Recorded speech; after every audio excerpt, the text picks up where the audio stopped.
When we sort of circled around the deepest part of the now lake, that just kind of put it into perspective for you of like, this is something else.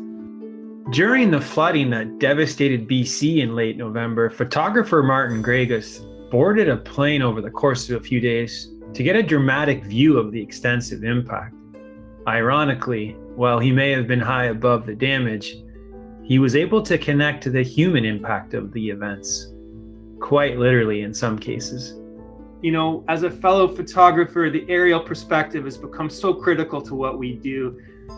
First, tell us, what was it like to see the BC floods from above? We sort of first saw them from the ground, and I said, well, much of this area is completely inaccessible, so we must get up in the air. And then we kind of flew over the side of Sumas Mountain, and you could see the entire area just underwater, and it didn't look necessarily like a flood. I mean, it used to once be a lake, so it literally just looked like a lake with some houses right in the middle of it and houses all over. And that was just, yeah, I mean, I was speechless.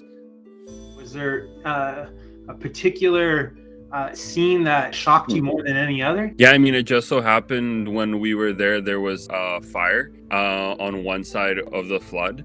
And so it was crazy seeing sort of this flood with this huge billowing of smoke from this fire.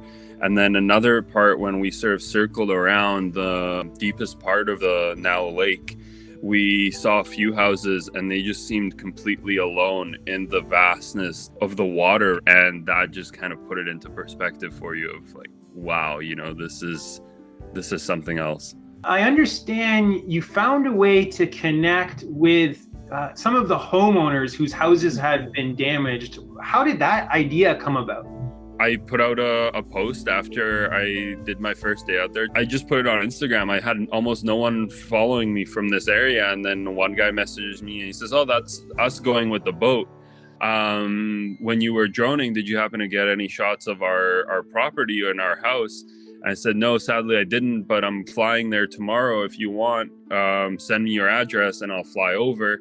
And then he absolutely, so he sent me his address. And then I just posted an Instagram story, said, we're flying out tomorrow. If you want to get in touch with me, I'll fly over your property. Basically, as soon as we landed, people from everywhere just messaged me saying, oh, my property too, my property too. What were their reactions when they saw some of your photos? That was the challenge for me, where when I saw that image of, oh, you're above water, I got so excited, and I was so excited to deliver the news and see their comments back. Oh, that's so amazing, thank you so much. And then there were those where I had to say, you know, I'm sorry, like that is your property right there. And they're like, oh my God, you know, our barn is gone. Oh, like this, like it was just emotionally, that was really hard. But ultimately everyone really appreciated the fact that, you know, I didn't have to do that and we still did. One last question. Why is this human story so critical? Why is the human story around this topic of climate change that's become such a prevailing narrative? Why is it important? It's extremely important because it has what we do like locally has extreme impacts everywhere, right? Like I film polar bears and I see the impacts way up in the Arctic from stuff we do here in British Columbia. You know, we grow a whole lot of fruit in our garden and nothing grew this year because it just all got burnt in June.